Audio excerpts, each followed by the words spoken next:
تو میں نے دیکھا کہ کھجور کی رسی میں ایک کالے رنگ کے شخص کو لوگوں نے پرویا ہوا ہے اور مکے کی گلیوں میں گھسیٹ رہے۔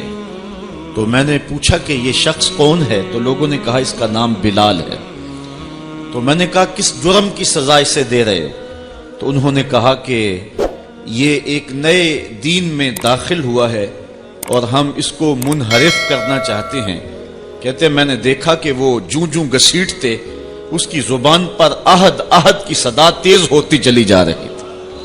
زخم پہ زخم کھا کے جی، خون جگر کے گھونٹ پی، آہ نہ کر لبوں کو سی، یہ عشق ہے دل لگی نہیں۔ یہ چند لمحوں کے لیے دل بہلانے کی کہانی نہیں ہے کہ جس محبت میں سختی آئی تو راستہ بدل لیا۔ یہ ان راستوں کا ان لوگوں نے اہتمام کیا تھا اور ان راستوں کے مسافر بنے تھے کہ راستے میں پہاڑ بھی ہوں تو یہ چیر کے آگے گزر جائیں۔ بلال حبشی کو ان کا ظالم آقا مارتا ہے، کبھی ان کے ہاتھوں میں میخیں ٹھونکتا ہے، کبھی زبان پہ تپتے ہوئے کوئلے رکھتا ہے، کبھی رسی پاؤں میں ڈال کر کے اوباش لڑکوں کے ہاتھوں میں دیتا ہے کہ اس کو گھسیٹے، کبھی کچھ، لیکن بلال ہیں کہ آگے سے مسکرا رہے ہیں، آہد آہد کا نغمہ پکار رہے ہیں۔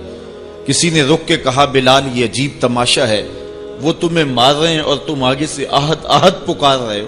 تو حضرت بلال بولے تم جاؤ نا بازار میں مٹی کا پیالہ خریدنے کے لیے تو اس کو بھی ٹھونک ٹھونک کے دیکھتے ہو، اس کی آواز تو ٹھیک ہے، کہیں کچا تو نہیں ہے؟ کہا تم تو مٹی کا پیالہ بھی خریدو تو ٹھونک بجا کے دیکھو، یہ کہیں کچا تو نہیں ہے، اس کی آواز تو ٹھیک ہے۔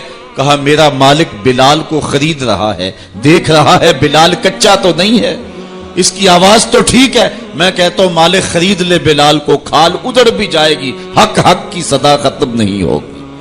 محبت کی یہ البیلی اور انوکھی داستانیں اہل ایمان رقم کی ہیں۔ اگر اس عنوان سے بات کی جائے تو یہ تاریخ کا ایک ایسا باب ہے۔ حضرت سمیہ رضی اللہ تعالی عنہ اسلام کی پہلی شہیدہ، جن کو مکے کے چوک میں ابو جہل نے جو ہے وہ نیزہ مار کر کے شہید کیا۔ راہ خدا میں بہنے والا یہ خون تاریخ اسلام نے محفوظ کر لیا، ایک عورت کا خون تھا۔ اور پھر حضرت عمار ابن یاسر کے والد حضرت یاسر کو بھی شہید کیا گیا، دونوں ماں باپ شہید ہو گئے اور بیٹا پھر بھی ڈٹا ہوا ہے۔ کافروں نے حضرت عمار ابن یاسر کو پکڑ کے تپتی ہوئی آگ میں ڈال دیا اور انہوں نے رخ کیا حضور کے کاشانہ انور کی طرف اور آنکھوں میں آنسو امڑ آئے۔ تو کافر سمجھے شاید جلتی ہوئی آگ کے شعلوں سے اور بھڑکتے ہوئے کوئلوں سے ڈر گیا ہے۔ کہا عمار گھبرا گئے ہو، تمہیں ان تپتے ہوئے کوئلوں سے باہر نکال لیا جائے؟ تو حضرت عمار مسکرا کے کہنے لگے میں ان تپتے ہوئے کوئلوں سے نہیں ڈرا، میں تو راہیں تک رہا ہوں، جس محبوب کے لیے دکھ سہ رہا ہوں کبھی وہ جلوہ فراز بھی تو ہو جائے نا۔ اچھا ادھر غلام تڑپا، ادھر آقا تشریف لے آئے۔ حضرت عمار ابن یاسر کے سر پہ ہاتھ رکھ کے حضور نے کہا یا نارو کونی بردم و سلامن علی عمار ابن یاسر کما کنت علی ابراہیم، اے آگ جس طرح ابراہیم پہ ٹھنڈی ہوئی تھی آج میرے عمار ابن یاسر پہ بھی ٹھنڈی ہو جائے۔ تو محبتوں کی یہ داستانیں بڑی دل آویز ہیں۔ تو اللہ تعالیٰ جل شانہ نے جب اپنے محبوب علیہ السلام کے غلاموں کے ساتھ یہ ہونے والے ظلم اور اس جبر کی رقم ہوتی داستان کو دیکھا تو سورۃ الفجر تب نازل ہوئی تھی۔ ایک طرف اہل ایمان کو تسلی دی کہ اگر تمہیں دکھوں میں مبتلا کیا گیا ہے تو کوئی نہیں، تم سے قبل بھی جو لوگ اس راستے کے مسافر ہوئے ہیں ان کو بھی انہی راہوں سے گزرنا پڑا ہے اور وہ بھی عظیمت کی یہ داستان رقم کرتے ہوئے آئے ہیں۔ انہوں نے بھی جو ہے وہ سولیوں پہ اور فصیلے دار پہ اپنے سروں کا چراغاں انہوں نے بھی کیا ہے اور راہ حق میں ہر دکھ اور ہر تکلیف انہوں نے سہی ہے، حتیٰ کہ زنجیروں نے ان کی ہڈیوں تک جو ہے وہ نشان چھوڑے، لیکن پھر بھی وہ راہ حق سے منحرف نہیں ہوئے۔ ایک تو ان کو تسلی تھی اور دوسری طرف قریش کو یہ بتلانا مقصود تھا کہ تم سے قبل بھی بڑے سرکش، بڑے نمرود، حامان، شداد اور بڑے ظالم اور جابر ہوئے ہیں، لیکن آج تم دیکھو کہ ان کا نشان بھی باقی نہیں رہا۔ اگر نشان باقی رہا ہے تو حق کا نشان ہی باقی رہا ہے۔ اس لیے سورۃ الفجر اس ماحول میں نازل ہوئی ہے جبکہ جو ہے وہ اسلام کے اوپر اور اہل ایمان کے اوپر سخت آزمائشیں تھیں اور سخت جو ہے ان کے اوپر تکلیف تھی۔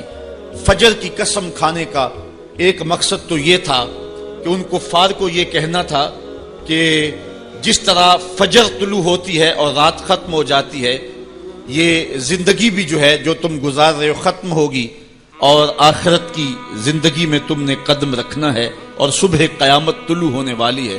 اور دوسری طرف اہل ایمان کو تسلی دینا مقصود تھا کہ راتیں جتنی بھی لمبی کیوں نہ ہوں، پو تو پھٹتی ہے اور اجالے تو نکلتے ہیں، ایک وقت آئے گا کہ اسلام کا پھریرا دنیا کے اوپر لہراتا ہوا نظر آئے گا۔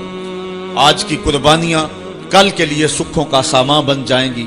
ساغر صدیقی نے کیا کہا تھا کہ آج تو ہیں یہ جسم آلودائے گرد سفر، آج تو ہیں یہ جسم آلودائے گرد سفر، کل انہی جسموں پہ منزل پھول بھی برسائے گی۔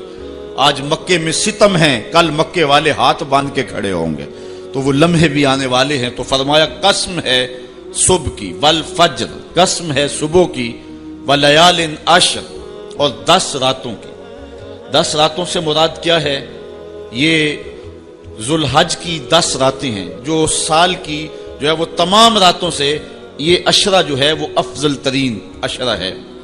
دوسرا قول ہے کہ یہ رمضان کے آخری عشرے کی راتیں ہیں۔ تیسرا قول یہ ہے کہ یہ محرم کی پہلی 10 راتیں۔ یہ 3 اقوال مفسرین نے بیان کیے ہیں۔ والشفع والوتر، اور قسم ہے جفت کی اور قسم ہے طاق کی۔ مفسرین نے اس پر تقریباً 36 اقوال پیش کیے ہیں، لیکن سب سے بہترین قول یہ ہے کہ جفت سے مراد مخلوق ہے اور طاق سے مراد رب تعالیٰ کی ذات ہے۔ خالق کی قسم اور مخلوق کی قسم۔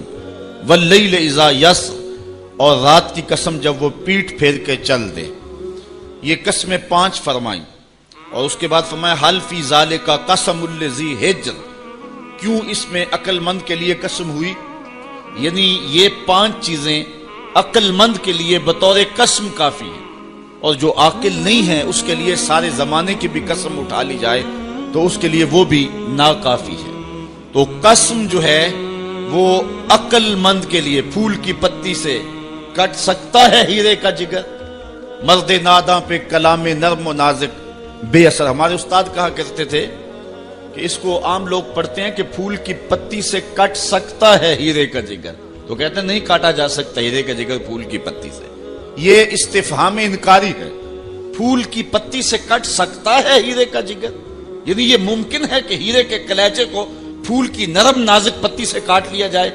تو جس طرح پھول کی پتی سے ہیرے کا کلیجہ نہیں کاٹا جا سکتا، اس طرح کلام نرم و نازک جو ہے وہ کسی ناداں شخص پہ اثر نہیں کر سکتا۔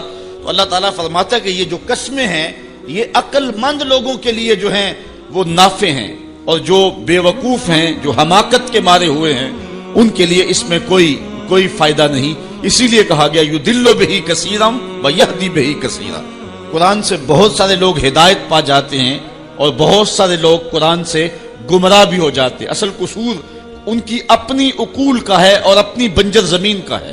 12 کے در تبش خلاف نیز، در باغ لالا رویت و در بوم خار و خس، یہ بارش برس رہی ہے۔ سعدی کہتے ہیں کہ تباہ میں مخالفت نہیں رکھتی، لیکن یہی بارش جب گندگی کے ڈھیر پہ ہوتی ہے تو بدبو پھیلتی ہے، تعفن پھیلتا ہے، اور یہی بارش جب باغ میں ہوتی ہے تو باغ کے اندر پھول کھلتے ہیں، گلے لالا مہکتا ہے، یاسین اور نسترن کی بہار آ جاتی ہے۔ تو بارش وہی ہے، کہیں گندگی اور بدبو پھیل رہی ہے اور کہیں پھول چٹخ رہے ہیں اور کلیاں مہک رہی ہیں۔ قرآن تو اجالا دیتا ہے اور قرآن کی قسمیں من میں یقین اگاتی ہیں، لیکن کچھ لوگ گمراہ ہو جاتے ہیں اور اسی قرآن کو پڑھ کے کچھ لوگ ہدایت کے اجالے پا جاتے ہیں۔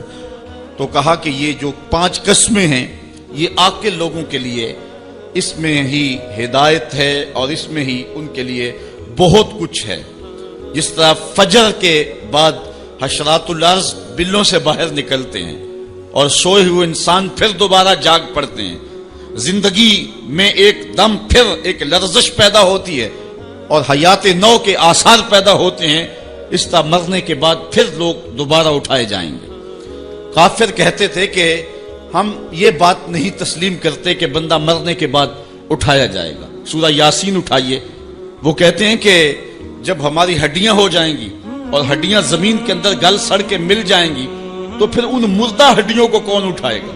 یہ نظر بن حارث نامی ایک شخص تھا جو قبرستان سے کوئی بوسیدہ ہڈی اٹھا لایا اور حضور کے سامنے اس ہڈی کو توڑتا ہے اور اس کے ذرے زمین پہ گرتے ہیں، کہتا ہے کہ ان ہڈیوں کو اٹھایا جائے گا جبکہ یہ بالکل جو ہے وہ ریزہ ریزہ ہو گئی۔ اللہ تعالیٰ قرآن مجید میں فرمایا کہ یہ کہتے ہیں کہ ان ہڈیوں کو کون دوبارہ زندہ کرے گا؟ تو اللہ تعالیٰ نے قرآن مجید کے اندر جو جواب دیا وہ بڑا خوبصورت ہے۔ یہ کہتے ہیں ان مردہ ہڈیوں کو کون دوبارہ زندگی دے گا؟ تو اللہ تعالیٰ نے جواب دیا کہ جب یہ ہڈیاں بھی نہیں تھی، جس رب نے اس وقت ہڈیوں کو بھی پیدا کر لیا تو ان کو جوڑنا اس کے لیے کون سا مشکل ہے؟ اللہ وہی رب جس نے ان ہڈیوں کو تخلیق کیا، نئے سرے سے ان کو پیدا کیا، تو اب ان کو جوڑ کر کے انسان کی شکل میں کھڑا کرنا اس کے لیے کوئی مشکل نہیں۔ روزانہ ہم موت کی آغوش میں چلے جاتے نیند کی صورت میں، لیکن پھر اٹھ کے زندگی کے اندر وہی توانائی، وہی حرارت اور وہی تیزی اور وہی جو ہے وہ نشاط پن، یہ حشر پہ دلیل ہے۔ تو کہا یہ قسمیں ہیں عاقل کے لیے۔